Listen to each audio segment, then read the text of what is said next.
संपूर्ण महाराष्ट्रामध्ये ज्या महापालिकेच्या सार्वत्रिक निवडणुका झाल्या त्या 29 महापालिकेबरोबर धुळ्याची पण झालेली आहे आणि धुळ्यामध्ये पण 2018ला पण असंच वातावरण होतं, त्यापेक्षा भयानक वातावरण यावेळेस आज झालेलं आहे. तर सोलापूर, धाराशिव इकडे आंदोलन सुरू झालेलं आहे. सगळ्या जनतेची मागणी आहे, नागरिकांची मागणी आहे आणि जे पराभूत उमेदवार आहे आणि विविध पक्षाचे म्हणजे भाजप सोडून जेवढेही पक्ष आहेत त्या सगळ्या पक्षाच्या नेत्यांची आणि कार्यकर्त्यांची आणि पराभूत उमेदवारांची आणि उमेदवारांच्या समर्थकांची आणि नागरिकांची पण मतदारांची पण इच्छा आहे की या मशीनवर आंदोलन झालं पाहिजे, बॅलेट पेपरवर निवडणुका आगामी सगळ्या झाल्या पाहिजे.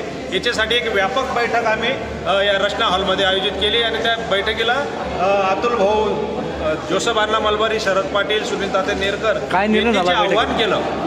यांनी जे आव्हान केलं की याच्यावर चिंतन, मनन आणि मंथन झालं पाहिजे आणि एक आंदोलनाला एक दिशा दिली पाहिजे. म्हणून सर्व पक्षीय आणि पराभूत उमेदवार आणि सर्व पक्षीय नेते मंडळी इथं आले.